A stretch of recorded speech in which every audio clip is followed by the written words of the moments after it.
అస్సలాము అలైకుం వరహ్మతుల్లాహి వబర్కాతుహు. సోదరులారా, సోదరీమణులారా, చాలా బాధాకరమైన విషయం.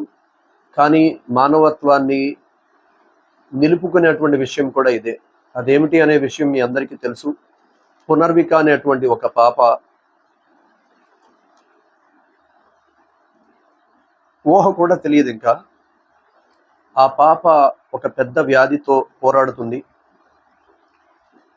ఆ పాప బ్రతకాలి అంటే ఇంచుమించు 16 కోట్ల రూపాయల విలువ గల ఒక వ్యాక్సిన్ వేయించాలి.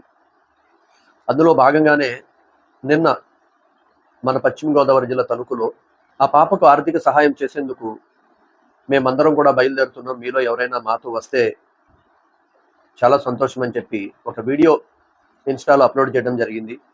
అప్పుడు నేను, నా కూతురు భర్త మొన్న ఇద్దరం కూడా వెళ్ళాము. అక్కడ వారితో చాలాసేపు ఉన్నాము.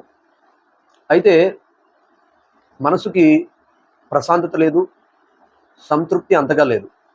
అంటే కాసేపు తిరిగాం, వాళ్ళతో ఎంత అయిందో అంత వారు చేశారు, మాతో ఎంత అయిందో అంత ప్రయత్నం మేము చేశాం.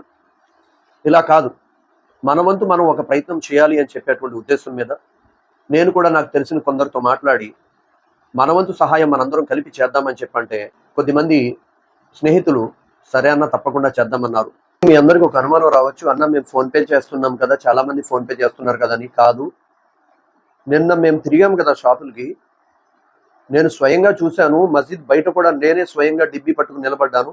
ఆ ఫొటోస్ అన్ని నేను తీసుకోలేదు, ఎందుకంటే వేరే వాళ్ళతో వెళ్ళాం. వాళ్ళతో వెళ్ళినప్పుడు మనం ఈ ఫొటోస్ గట్ట మనం బయటకు తీసుకొని మనం వాటిని ఇతరులకు పంచడం అనేది కరెక్ట్ కాదని చెప్పి. కానీ స్వయంగా నేను చూశాను, చాలా ఎక్కువ మంది సహాయం చేయాలనే ఆలోచనలో ఉన్నారు. వారికి స్కాన్ చేయడం రాదు, వారికి ఫోన్పే చేయడం రాదు, అలాంటి వాళ్ళు ఈ సహాయం చేస్తున్నారు. అందుకోసమే ఈ పని కోసం నేను సిద్ధమవుతున్నాను, అలాగే నా టీం కూడా సిద్ధమవుతున్నారు. మీరు కూడా సిద్ధంగా ఉంటే తప్పకుండా రండి. మన పశ్చిమ గోదావరి జిల్లా అత్తిలి, అలాగే భీమవరంలో కొన్ని మసీదులు, అక్కడ మసీద్ యొక్క కమిటీలు నాకు తెలిసిన వాళ్ళు ఉన్నారు. వాళ్ళతో మాట్లాడి అక్కడ కూడా ఈ పని చేయడానికి మేము సిద్ధమవుతున్నాం. మీలో ఎవరైనా మాతో ఈ పనిలో పాల్గొనాలి అనుకుంటే తప్పకుండా మెసేజ్ చేయొద్దు. మెసేజెస్ వల్ల లాభం లేదు. 1000 మెసేజ్లు చేసి 10 మంది రాకపోతే ఏం లాభం? మెసేజ్లు వద్దు. మన ఇన్స్టా ఫాలో అవుతూ ఉండండి. ఒక డే టు టైం నేను అనౌన్స్ చేస్తాను.